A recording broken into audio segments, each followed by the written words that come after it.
So just for a few minutes, as we wind down this day, I want to speak about the idea of having a childlike heart. We've talked about it before, and we've no doubt had opportunity to see this in action in our own lives. I mean, which one of us that hasn't had an opportunity to be around a child for a little bit of time hasn't come to the realization rather quickly that children are often truth tellers, especially when they're young. They tell you exactly what they're thinking. There's nothing more honest than a small child, a baby who is hungry. They let you know in no uncertain terms, what they want. And as they grow a little bit, they maybe sometimes as language starts to develop in their minds, they start to tell other truths. I was watching a video popped up across my social media feed earlier this week, and there's a video of a father and a daughter, and the daughter walks up and says, "I love you, Daddy." And he said, "Well, thank you." And the little girl said, "Well, not as much as Mommy." And and he said, "Well, thank you for that." That kind of honesty is something that when we get a few years under our belt, we realize that maybe we should not say all of the things that come to our minds. And that is something that the childlike heart understands and does. They say what they are thinking at the moment. But when we think about our spiritual walk, we need to have some of those childlike tendencies. We need to tell the truth, even when it's inconvenient or uncomfortable. We need to find the right way to do that. That's the maturity in conjunction with that childlike heart in action. But we need to retain some of those aspects of that childlike heart. Turn with me to 1 Corinthians chapter 14, and we'll read at verse 20. Verse 20 says, "Brethren, do not be children in understanding. However, in malice be babes, but in understanding be mature."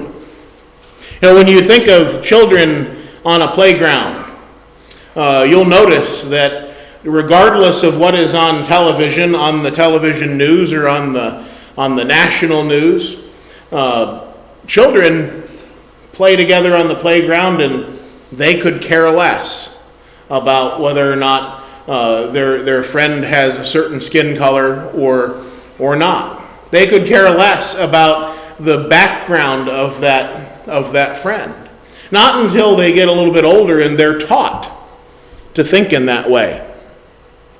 Not until they are taught by their parents and the people that they are in that have some sway over them, do they start to believe the things that we see out in society. They become acclimated to such things. They become used to that. It is what is normal for them in many cases as they get older and they start to hear certain things. But we need to have a childlike heart and be able with some wisdom to look at people and see them for who they are, a soul that needs the Lord, a soul that the Lord loves, and one that He expects us to treat with every bit as much dignity as we would anybody else, no matter what the circumstance is, no matter if that person is living in a shanty down by a river in squalor, or if they're living in a multi-million-dollar mansion. We need to treat people the same. When we look at Christ and His example, we see that he did those very things. He was not and is not a respecter of persons. He was not a respecter of persons here on this earth when he walked this earth, and he's still not a respecter of persons now, and will never be. Matthew 21, starting at verse 15, we read there, Matthew 21 at verse 15 says, "But when the chief priests and scribes saw the wonderful things that he did, and the children crying out in the temple and saying, 'Hosanna to the Son of David,' they were indignant and said to him, 'Do you hear what these are saying?' And Jesus said to them, 'Yes. Have you never read, out of the mouth of babes and nursing infants, you have perfected praise?'" Now, the idea that honesty is there. That idea that in this particular instance, the children are crying out to the name of the Lord and decreeing who he is. And all of those that should have known better, but had some help in understanding the things the way that they did, they had something to keep up. They had a job to keep. They had a place in society to maintain, and they didn't want to be in agreement with the childlike heart. And as we go through our lives, we also need to keep ourselves from thinking like the scribes and the Pharisees of the day. To keep ourselves from being indignant towards the things that Christ loves, towards the people and the souls that Christ loves. And it's a difficult thing because we're immersed in the society that we are. And we're told things every day. The more and more you have the news talking in your ear, the more and more you start to learn these things, and you start to believe them. If we, I heard an interview of a famous person, and he navigated his way through Hollywood for many years, and he said that he had many friends that didn't agree with him, and he was able to get along with them just fine because he didn't hold malice towards them for having a different view.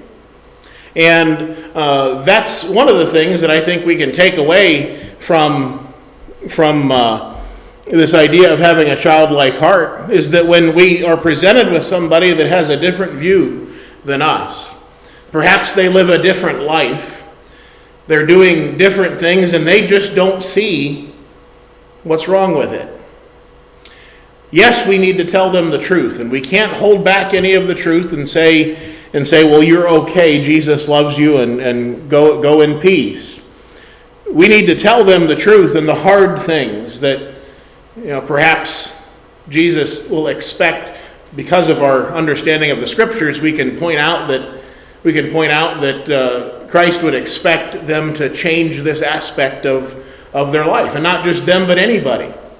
Sometimes we'll have to have those hard conversations, but what we want to keep ourselves from doing is having a malice towards them. Starting out a conversation or an interaction with them with the idea that, they believe this or they do that, and I just don't want anything to do with them. I don't want to talk to them. There are people that, as you think back through your life, and people that live certain lifestyles, that you just it takes every bit of mental strength within you to think about having a conversation with them about those things. But it's something that the Lord desires of his people, to have those conversations, to hold up our end of the bargain and teach the truth to others, and without that malice. To be like that child and just look at somebody and see a person. To look at somebody and see a person that needs the truth. Now, I'm not saying we can't use our maturity and our judgment to say, this might be a dangerous situation at this time. Perhaps we need to go about this in a different way. Perhaps we're not going to run up and hug them as a little child might. But we still have a job to do, and we have to figure out a way that we can do that. So a childlike heart that we're talking about here this evening, when the childlike heart sees a person, they see a prospect. They see a prospect of someone who needs the truth, someone who perhaps doesn't even know that they need the truth yet, but they need it, and realizes that there are prospects all around them. That childlike heart looks at the people down the street and at the ice cream stand and at the restaurant and wherever we happen to be, even those that perhaps are marching in the town square with views that are in direct, stark opposition to the way that we think. Now, I'm not telling you need to go to the town square and march against them, but we need to look at those individuals as people that need the truth. They're a prospect that needs to be worked. There's just nothing in the scriptures that would lead us to believe that we can just dismiss anybody that we come across on the street or in our lives. And I think when we really stop and think about the idea of dismissing someone as well, they'll never listen, or there's just so much to deal with there in their life that I just don't see how they can come to the knowledge of truth. And I'm guilty of thinking that way. I look at some of the obstacles between Christ and some of the people that I've been in contact with in my life, and I don't see any way between the two. But Christ does, and his word is able. When we apply our thinking to that and say, well, I don't know how that's going to happen, and we don't allow ourselves to pursue that prospect, then we're cutting Christ down. We're taking something away from Christ's power. In John chapter 4, at verse 35, we read, "Do you not say, there are still 4 months and then comes the harvest? Behold, I say to you, lift up your eyes and look at the fields, for they are already white for harvest." As we look around us, there's all kinds of people, and no matter what kind of lifestyle you live, no matter where you spend your time, there are people that need to hear the truth. I think to the examples that we see with the internet, we get to see in real time, other countries and how people are thirsty for the truth in other countries. And we see people being preached the gospel in other countries and, responding in multiples, 20, 30, 40 people at one time obeying the gospel. And we look at that and think, well, why can't we do that? And the simple answer is because we don't. Now, I realize that in this country and in this place even, with the wealth and the comfort and the way that we all feel like our lives are together, we don't have a difficult life in this place. And so it's a little harder sometimes to get people to see their need for Christ. In the middle of poverty and squalor, when people are at the bottom and they're at their wits' end and they're scratching for just morsels to eat to stay alive, they're a little bit more ready to hear about that Christ that was going to give them everlasting life. So yes, we have a little bit of a more difficult job here, you might say. You might think of that opposite. You might think it'd be harder in a third world country.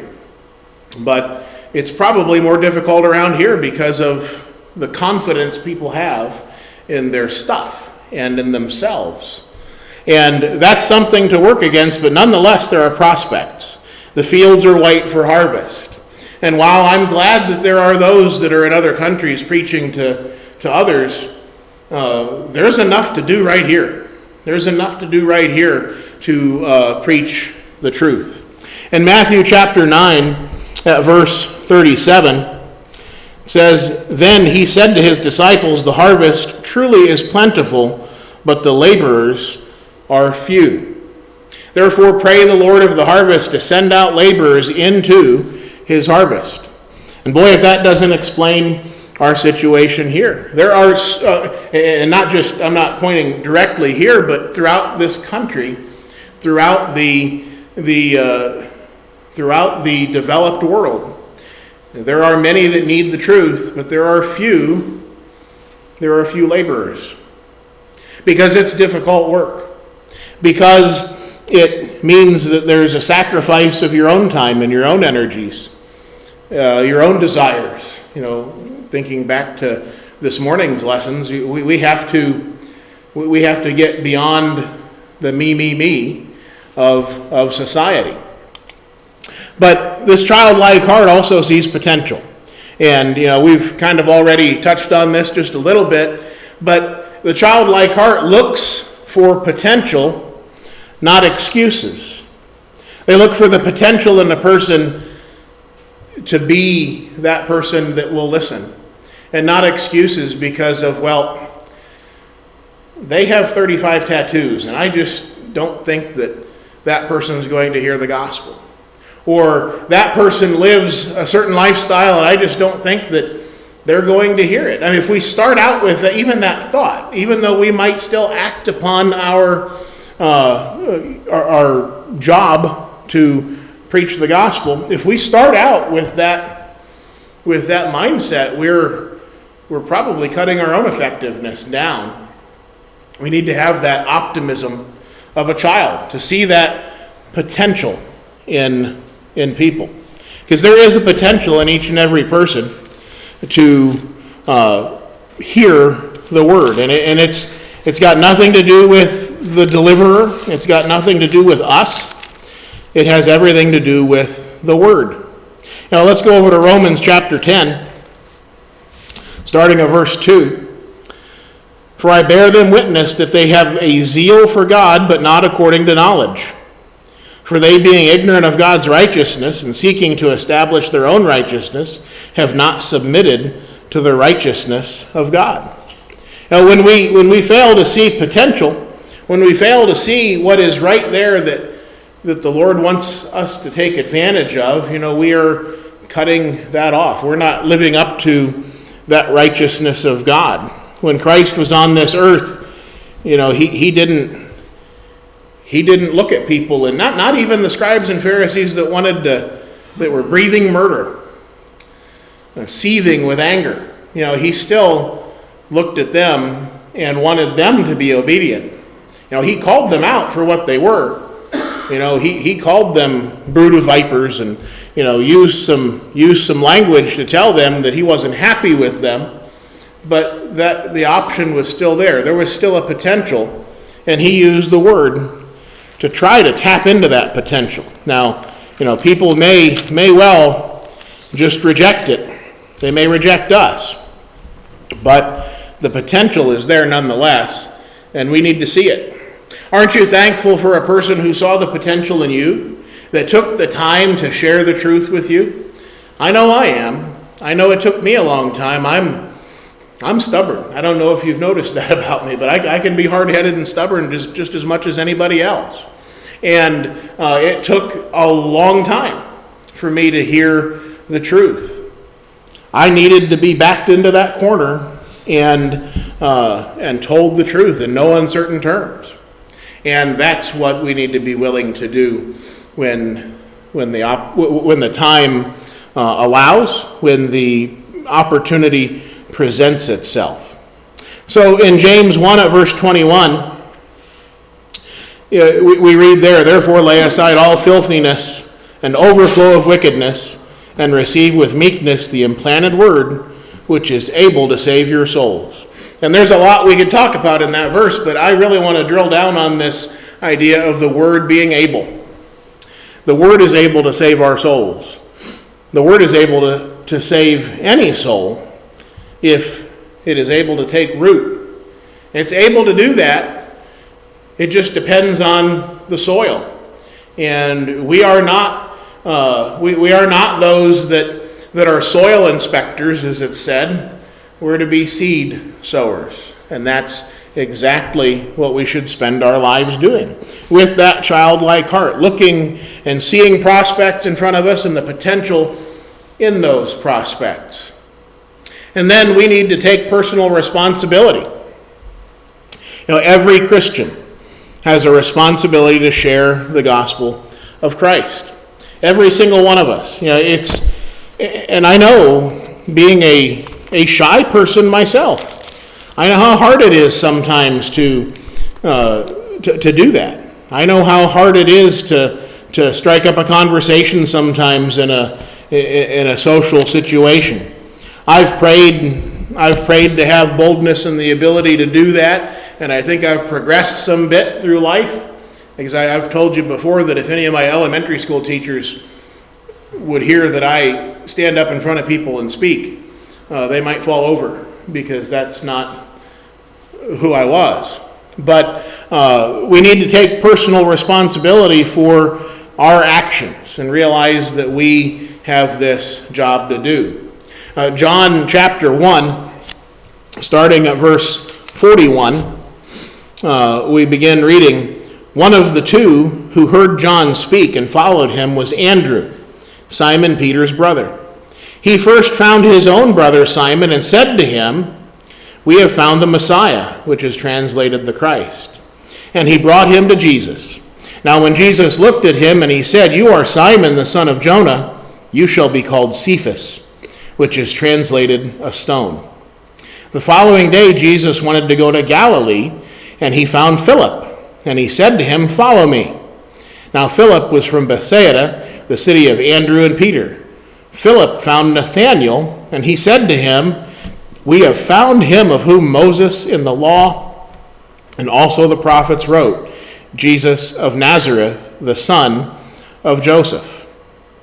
Now, if you read on, you see that Nathanael said, "Can anything good come out of Nazareth?" But it didn't stop him from telling him about it.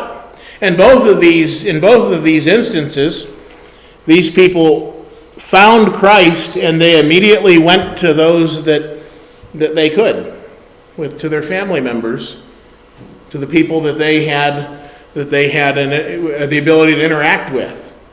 And that was taking some personal responsibility. He didn't just say, "Oh, great, I've found Christ, I'm going to follow him, forget about everybody else." He realized that he had a responsibility to tell others, and to tell others about this Christ that he had found. That's what we want to do. We want to have that willingness and that desire to take that truth to people, even though they might not want to hear it, even though they might be a naysayer, like Nathanael began to be. But nonetheless, we have to take that personal responsibility. Again, in 1 Corinthians 3, at verse 5 and following, we see this idea of being seed sowers.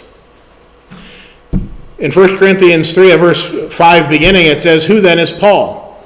And who is Apollos? But ministers through whom you believed, as the Lord gave to each one. I planted, Apollos waters, but God gave the increase. So then neither he who plants is anything, nor he who waters, but God who gives the increase. Now he who plants and he who waters are one, and each one will receive his own reward according to his own labor. For we are God's fellow workers. You are God's field, you are God's building." We work together with God. The power to convert souls is in him, not us, not our ability to speak words. It's in him. We just have to take that responsibility. Every person has this responsibility to be obedient to Christ, whether they know it or not. As Christians, we have that unique position of knowing these things.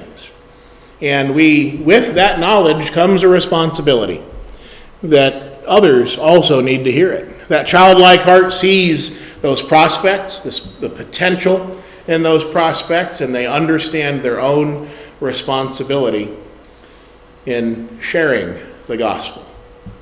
In 1 Corinthians 15 at verse 28 says, "Now when all things are made subject to him, then the Son himself will also be subject to him who put all things under him, that God may be all in all." So as we close down this day, we want to go away with the thought and the question, is God all in all in my life? Is God in the proper place? Do I have him in such a place that I understand that he has the power? Am I willing to put my efforts behind that work that he has prescribed for his people and let him do that work through us? He chose us. He chose his word to be the vehicle by which we become saved, to come to the knowledge of truth and follow through with being obedient. And who are we to interfere? Who are we to withhold that from any person? If you're sitting here tonight and you need to put on Christ, if you're catching this sermon in a recording, and no matter when it might be, the brethren here would love to speak with you and share the truth with you and offer the waters of baptism to you when you come to that point and you realize the necessity of it. If you need to put on Christ, then by all means let that be known. If you need the prayers of the saints, as I'm often mentioning, we are a family. I'm thankful for you every day. And together, if any one of us has an issue that we need help and support with, that's what we stand ready to do. And don't let that go by. Don't forget that you have this support system, this family in the body of Christ. If you need to put on Christ, if you need the prayers of the saints, let it be known as we stand and sing.